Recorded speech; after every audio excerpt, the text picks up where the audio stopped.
Hello everyone! Welcome back to my channel. It's me, Moral Istani Vlog. Ayan. Thank you po ulit sa pagsama sa aking 12 minutes video for today, guys. My video for today ay papakita ko sa inyo ang aking relaxation for today sa ating bakasyon sa Pilipinas. Ayan. Samahan niyo ako, guys, na magpa-massage and magpa-pintusa, magpa-air candling and foot spa and foot massage. Ayan. Overhauling na. Wala lang ang except lang sa isang overhaul. Alam na din. Thank you po, guys, sa inyong laban support sa ating small YouTube channel, guys. Ayan. Nagpunta kami dito ng aking mga anak. Ito ang aming banding. Pagdating ko kinabukasan ay ayan, nagpahanap ako sa aking panganay ng massage parlor. Ayan, dahil yung kaibigan niya ay meron silang pwesto dito sa may bayan namin. So ayan, sinadya namin sila. Nagserserve sila ng nail polishing and nail design, massage, lahat.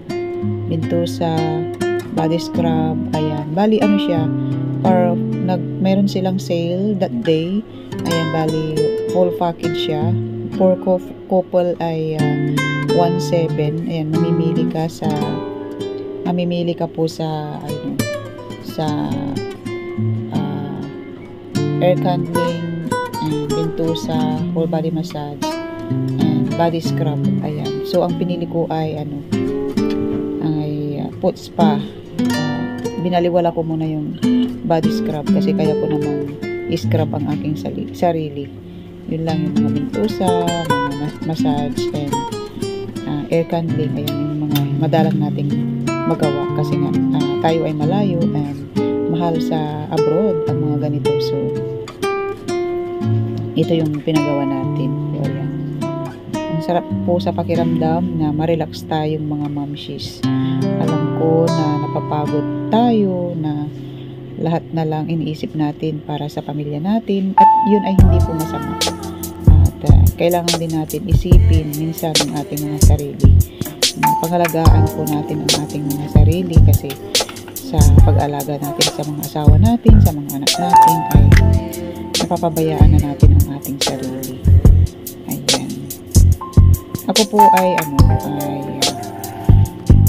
cesarean, so meron akong back pain. Kailangan ko siyang ini-stretch lagi kasi pagka sumakit yan, pagka nagbitbit ka ng mabigat at nabigla, pag hindi ka nag-exercise, talagang iindahin mo yan. And pag oras ng flight ko, pag uwi ko ng Pilipinas, guys, kwento ko lang, ay nagbuhat ako ng luggage ko. Pag-angat ko, kasi dito sa abroad, sa Hong Kong, ay pag sumakay ka ng bus or taxi, madalang lang yung taxi driver na tutulungan kang maglalagay ng iyong luggage sa likuran ng taxi nila. Madalang lang po yun. Ikaw lang talaga. So, ako po yung nagbuhat. So, nabigla lang yung sa may lower part ng aking back. So, doon sa may pinagtusukan ng ating epidural nung ating nanganak siniis tayo. So, tumunog po yun. Masakit. So, 2 days, pag uwi ko ng Pilipinas, 2 days ko siya gininda. So, ayan, nagpamassage ako kaagad. Ayan, nagpabintusa. Ayan, muna ko muna ang mga anak ko. Ayan, dahil couple ay panganay ko parehas kami. Yung pinili niya ay yung body scrub and hindi yung foot spa. So, ayan, bali po siya 1,700, dalawa na po. And yung isa kong anak ay massage lang sa likod. Tapos yung si Bunso ay hindi naman siya pwedeng i-massage kasi nga bata pa siya. So, syempre dahil ayoko naman na gusto ko pare-pareha sila.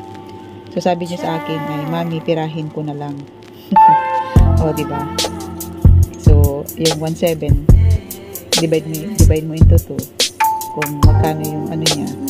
Bali, humingi siya ng 900 900 para daw para hindi naman daw siya maagrabyado. O, diba? Anak ko magagaling talaga sa math. Oy, hindi na siya, nagkapira siya. Kasi sabi niya, nag-aantay ako dito. Tapos kayo lang nagpamassage, ako nag-aantay. O, hindi, tirahin na lang daw niya. O, diba? Okay naman yun para meron naman siyang pera. Ayan.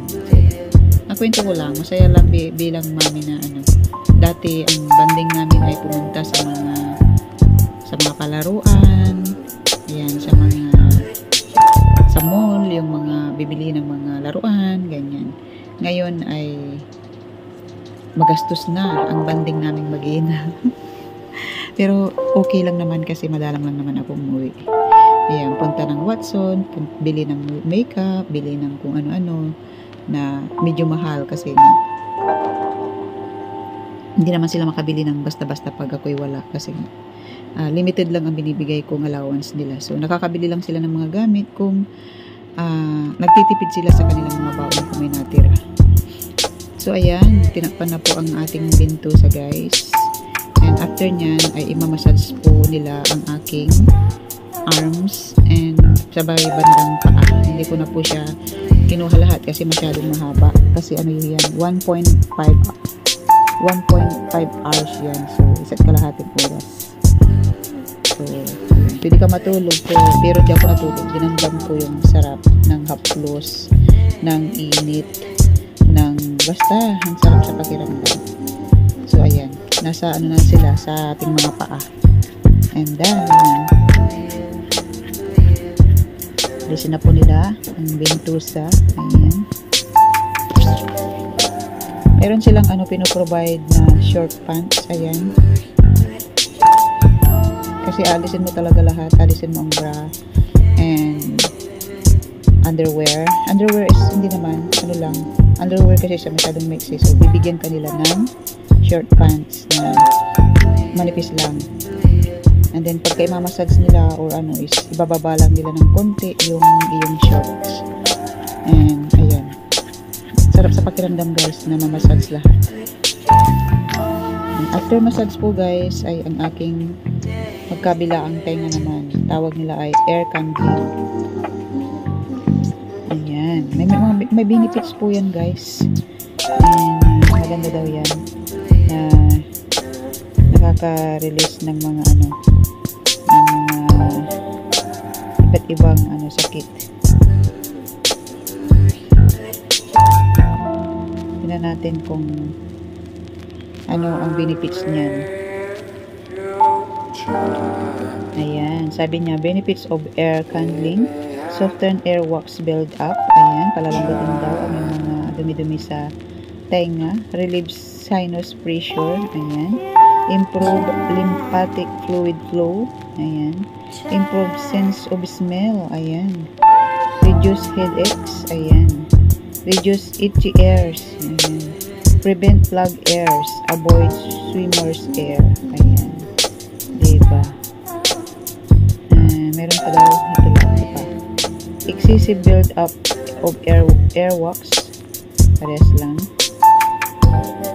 Migraines and headaches. O, diba? Irritation in the ears. Natural alternative to air what? Atakpan siya, guys. Air sirening. Don't know what's that mean.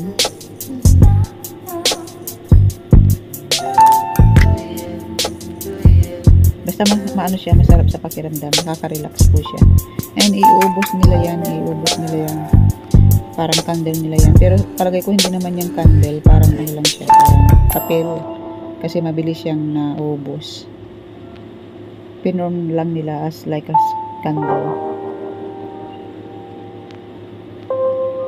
Yan. Habang inaano nila, habang pinapaubos yung yung kanilang candle, ay minamassage nila ng dahan-dahan ang iyong ulo. Ayan. Kaya ang sarap po matulog. Ako kasi gustong-gusto ko yung ganyan. Nakakatulog ako yung hinahaplos-haplos yung ulo ko. Tapos kinakamot-kamot yung likod.